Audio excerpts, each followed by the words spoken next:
what happens next year when Congress returns from its holiday break with Republicans in charge of the House, Democrats a smaller majority in the Senate, and a president trying to recover from his midterm shellacking? Well, joining us right now to talk about this, Bill Galston. He's a former domestic policy advisor to President Clinton, now a senior fellow at Brookings Institution. And back with us in studio, Veronique de Rugy. She's senior research fellow at George Mason University's Mercatus Center. The center, by the way, focuses on market solutions to policy problems. Great to have you both with us. I'm wondering, Bill, let me kick it off with you. What's going to be, it feels like the Tea Party was a big story this year. What do you think is going to be the big political story of 2011? I think the big political story is going to be a series of clashes over the budget and fiscal policy. The continuing resolution is scheduled to run out in early March, which is just a couple of weeks after the president will have submitted his budget, which the House Republicans will probably declare dead on arrival. Mr. Boehner has pledged to cut $100 billion this year out of discretionary domestic spending. That's about 22%. And then there's the long-term fiscal problem as well. So I think that's going to be the dominant substantive and political issue. All right. Do you agree, Veronique? And will they really get anything substantial done on this front? No, they're not going to get anything done. But, I mean, let's not forget, they're going to have a very hard time with this budget, 2011, but they didn't pass the past budget, you know, so it's not because they don't agree. It seems that right now Congress seems incompetent and incapable of doing what it was sent to Congress to do. Well, you know, and this brings up, I guess, one of the major points I'm thinking is going to play out in 2011, kind of this great political divide. When all is said and done, Veronique, will they make any progress on anything? I think there's going to be a lot of symbolic fights, the debt ceiling, the budget, but we're going to see some nitty-gritty fight over teeny things, but nothing's going to happen. Bill, you agree nothing will happen? I'm not so sure. Among other things, there are a whole lot of Republicans now in Washington who weren't there last year who told their supporters that they were not going to vote for an increase in the debt ceiling.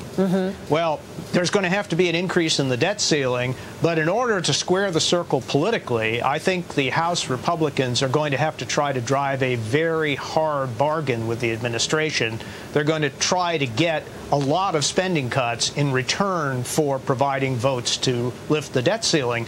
But that's not an optional act. It has to happen because the government cannot issue new debt if it lacks the legal authority to do so. That's a governance problem, not a political problem. I mean, I agree with Bill that the debt ceiling is only going to be a big negotiation. That's what we're going to see. But if history, is our guide, Republicans are going to be extremely bad at even asking for spending cuts or getting them. I mean, even if they promised voters?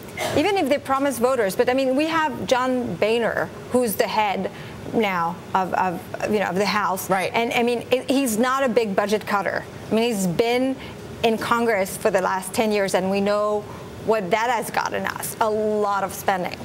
You know, Bill, forgive us, but Veronique and I were talking in the break and about whether or not any cuts are really going to be done. I mean, do you really think any substantial cuts will be done to rein in government spending?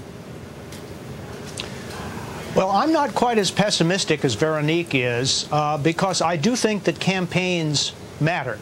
They do count. If a political party issues a very large promissory note to its supporters, It has to try very hard to redeem that note, or it loses credibility and support. The Republicans are way out on a limb. Well, and I think, look at the midterms. I mean, Veronique, President Obama, the Democrats got a huge shellacking here. They learned a lesson. You don't think that's enough to keep Republicans on track? I hope so, certainly, because spending needs to be cut. There's no way out, and massive cuts across the board. But look at what the Republicans are saying. They're saying what they've been saying since Reagan and probably before. I wasn't following them back then, but it's kind of like, let's, shelter defense shouldn't be cut, and entitlement, we'll think about it later. So we're just going to focus all our cuts on non-defense spending, which is a teeny share of the budget, and of course that politically is undoable, and that's what they keep saying. They keep saying we're not going to cut defense, we're just going to focus on this small part of the budget. I mean, Bill, if they only focus on a small part, how is that enough? Or possible. Or possible. Well, it's not. And I think they're going to be forced out of that position.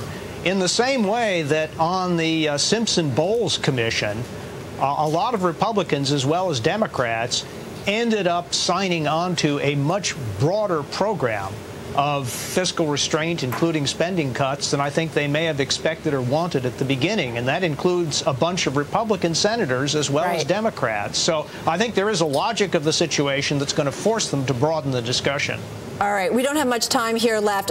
Just quickly, health care bill. Do you think Republicans block health care reform? Just quickly, 15 seconds here. They're going to try to repeal pieces of it. They'll try to repeal the whole thing, but they won't succeed. Veronique, your thoughts just quickly. They have to decide where they stand on this. I mean, like, remember during the healthcare campaign, they were the party of Medicare. Right. Don't cut Medicare. So they're going to have to decide where they stand. There's going to be lots of discussions when it comes to politics.